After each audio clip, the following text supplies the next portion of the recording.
My fiancé is worried about being locked down for life, so she grinds on other guys so she can feel better. So I made sure that she won't have a happy life. I met my fiancé in my first year of college. We were both 18 and went from friends to lovers pretty quickly. We clicked so well, and everything was so easy and effortless.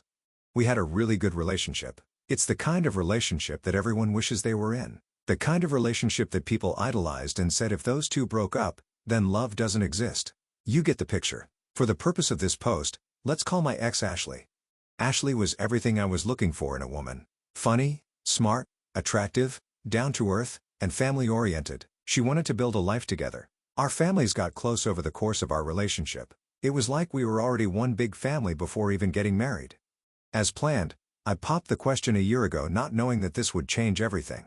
She said yes, of course, but things started to change. Slowly but surely, over the months, she became more distanced. I tried to ignore it and chalk it up to nervousness. You know, cold feet before taking the big marriage plunge. I should have trusted my instincts. She always went out with her group of friends on the weekends. I've been on these things before. Usually, it's clubbing and drinking. It's not my scene, but I trusted my girl, so I had no problem with her going without me. These outings became much more frequent after I popped the question. I tried to ignore my gut feeling that something was wrong about this. I should have listened. Last week, I got a text from one of her girlfriends. She said she feels super guilty about what's been going on. According to her, Ashley has been worried about getting married. She feels that she hasn't had a chance to explore other options and the prospect of getting locked down for life made her really anxious. On these outings, she will frequently flirt with guys, dance with them, grind on them, and make out with them to get it out of her system. Since she wasn't having intimacy with them, she didn't consider it cheating. According to the friend, she also gave one guy a BJ in the club bathroom. She sent me pictures and videos from some of those escapades. My heart sank. I felt like I died that day. I thanked the friend for telling me and told her to keep it between us. For me, any form of cheating is a big no-no.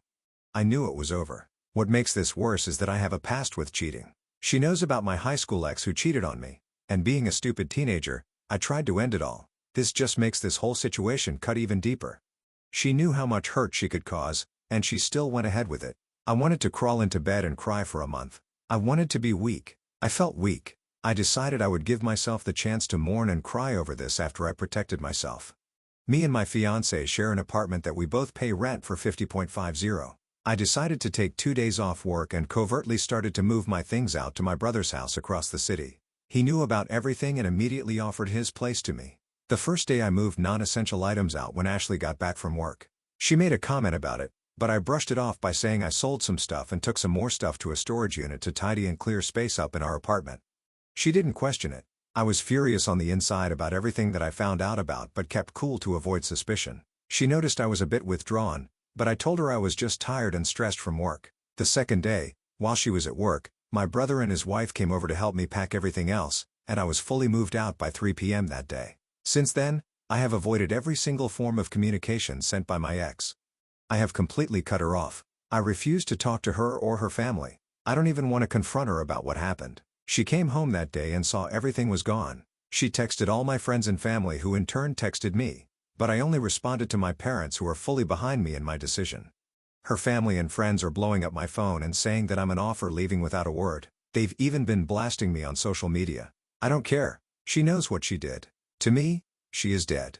She doesn't exist. Because of all this backlash, my brother and his wife are now also questioning if it was right of me to completely ignore everyone. This has caused me to doubt myself a bit, so here I am. Update 1. I didn't want to make this whole thing public. Despite what she did, some part of me still cares for her. I was with her for 6 years.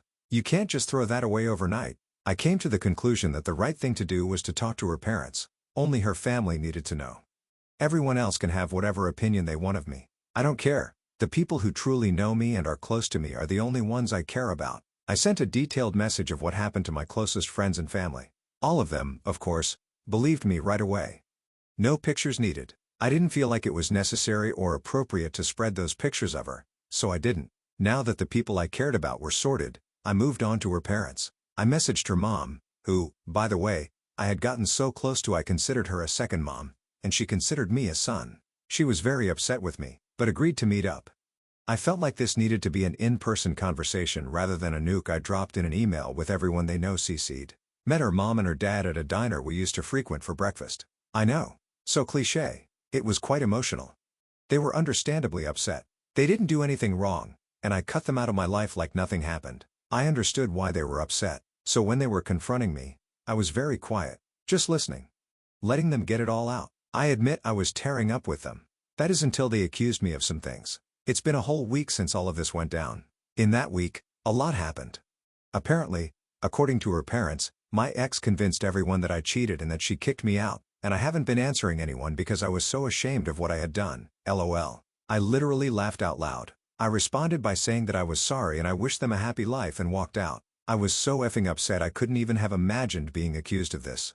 What an effing joke. I can't believe her parents would believe her and throw me under the bus so fast. I walked out because I'm pretty sure I would have said some things I'd regret to her parents. I didn't want to do this, but she left me no choice. I activated the nuclear option. I went home, made an email titled "For Your Reading Pleasure," and attached every picture her friend sent me, including screenshots of the chat with her friend where she expressed how guilty she felt about the cheating. I also attached the videos of her grinding and making out with other guys. I included a long explanation detailing everything that has happened since D-Day. I ended the email by saying that I do not wish to be contacted and that I expected my ring back at some point. I attacked her, her parents, any friend I could think of, and a coworker that I just so happened to know as well. F it. So that's where I'm at now. I may be the a-hole for sending that email, but she really tested my effing limits when I found out what she was telling people. I have zero regrets, currently crashing at my brother's place on the pull-out couch. He's helping me get through this as much as one can, I guess. Who knows what kind of fallout that email will create. Either way, I'm gonna sit back and enjoy it with popcorn. Update 2. The fallout after I sent the nuke of an email was catastrophically hilarious. My phone was blowing up with my ex's friends and family asking me tons of questions. Before I had sent that email, everyone was under the impression that I was a cheater and was kicked out. That email not only cleared my name, it basically turned everyone against my ex. Rumors of what had happened started circulating at her job. Apparently, she couldn't take the embarrassment and ended up quitting.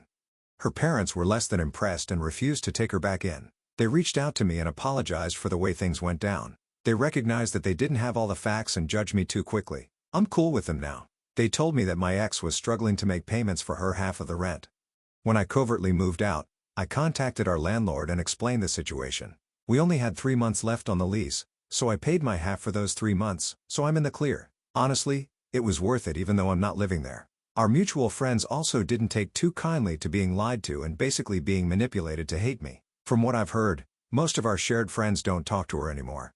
Even some of her girlfriends who knew what had been happening behind my back stopped talking to her, which is a little ironic if you ask me. I guess now that everything was public, no one wanted to be associated with her. And speaking of her friends, remember the one that initially came forward to me about this because she felt so bad?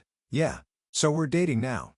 I guess through all the trauma, drama, and craziness, we started texting more and more. At first, she was just very supportive. She comforted me and helped me come to terms with what happened. But slowly and surely, we became closer and closer and started to talk about our lives, our interests, our dreams. We realized we had a lot in common. We are also both single and young.